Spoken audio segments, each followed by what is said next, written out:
Good morning students. हम lesson number 7 complete कर चुके हैं। आज हम स्टार्ट करेंगे लेसन नंबर 8 जिसका नाम है व्यावसायिक वित्त के स्रोत यानी सोर्सेज ऑफ बिजनेस फाइनेंस। कंपनियां जब बिजनेस स्टार्ट करती हैं तो कंपनियों के जो मालिक होते हैं, जो शेयर्स में कैपिटल इन्वेस्ट करते हैं, तो किसी भी कंपनी के मालिकों के पास इतना अमाउंट नहीं होता कि वो सारा का सारा खुद का अमाउंट लगा करके ही किसी कंपनी को स्टार्ट कर सकें। तो इसलिए कंपनियों को हमेशा ही पैसे की आवश्यकता रहती है, इन्वेस्टमेंट की आवश्यकता रहती है। तो कंपनियां वो पैसा कहाँ से, कौन कौन से स्रोतों से प्राप्त कर सकती हैं, आज हम इसके बारे में इसमें डिस्कस करेंगे। तो ये है आपके सोर्स ऑफ बिजनेस फाइनेंस, यानी बिजनेस को फाइनेंस कहाँ से हो सकता है।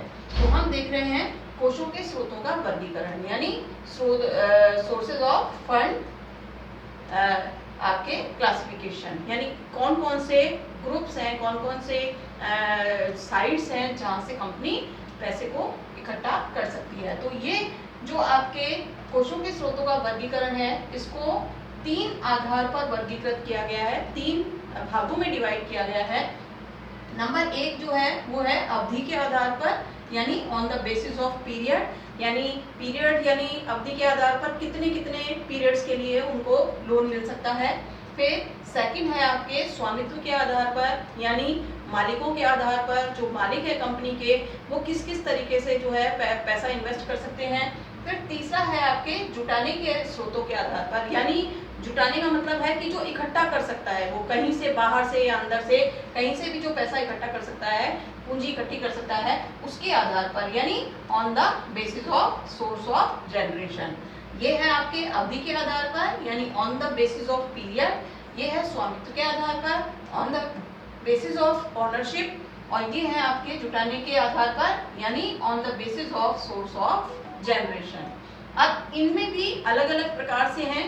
जैसे हम कहें कि अवधि के आधार पर, यानी पीरियड के आधार पर जो है वो सोर्सेज कितने टाइप के हैं, तो ये भी 3 टाइप के सोर्सेज हैं जहां से कोई भी कंपनी पैसा उधार ले सकती है।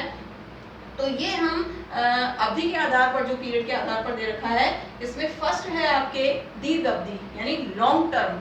ये लोन के आधार पर बैंकों से या अन्य किसी भी संस्था से लिया जा सकता है। तो ये दीर्घ अवधि जो है, लॉन्ग टर्म जो है, ये होती है 5 वर्ष से अधिक के लिए, 10 वर्ष, 15 वर्ष, 20 वर्ष के लिए जो पैसा उधार लिया जाता है वो लॉन्ग टर्म से लिया जाता है। इसके बाद है मध्य अवधि। तो मध्य अवधि की जो लिमिट होती है वो होती है 2 वर्ष से लेकर के 5 वर्ष के बीच में, यानी जो भी पैसा मार्केट में 2 वर्ष से लेकर 5 वर्ष के बीच के समय के लिए उधार लिया जाता है वो मध्य अवधि से लिया जाता है। इसके बाद है आपके अल्प अवधि। अल्प अवधि की जो लिमिट होती है वो लगभग 1 वर्ष होती है। 1 वर्ष के अंदर अंदर ये पैसा जो है वो कंपनी को लौटाना पड़ता है। तो हमने देखा कि अवधि के आधार पर कंपनियां 3 अवधि के लिए लोन ले सकती हैं, या तो दीर्घ अवधि लॉन्ग टर्म 5 वर्ष या 5 वर्ष से अधिक, और या मध्य अवधि 2 वर्ष से लेकर के 5 वर्ष के बीच की अवधि के लिए, या अल्प अवधि यानी 1 वर्ष के अंदर अंदर। तो कंपनी को जिस तरीके की डिमांड होती है ये उस अवधि से पैसा ले सकती है। अब इसके बाद सेकंड है आपके स्वामित्व के आधार पर, यानी ओनरशिप के आधार पर कौन सा फंड इकट्ठा किया जा सकता है। तो ओनरशिप के आधार पर आपके 2 तरह के हैं जो पैसे इकट्ठे किए जा सकते हैं। उसमें सबसे पहले है स्वामित्व कोष, यानी ओनर्स फंड। मालिकों के द्वारा खुद के लगाया गया, इन्वेस्ट किया गया पैसा जो है ये इसके अंदर आता है कि मालिक खुद कौन कौन सी टाइप से पैसा इसमें लगा सकते हैं। सेकंड है ऋणगत कोष, यानी बोरोड फंड, यानी जो पैसा मालिक बाहर से उधार ले रहे हैं ये उसके अंतर्गत आता है। अब इसके बाद थर्ड जो आपका कैटेगरी है वो है जुटाने के स्रोतों के आधार पर, यानी on the basis of resources of generation, यानी कहाँ से जनरेट किया जा सकता है।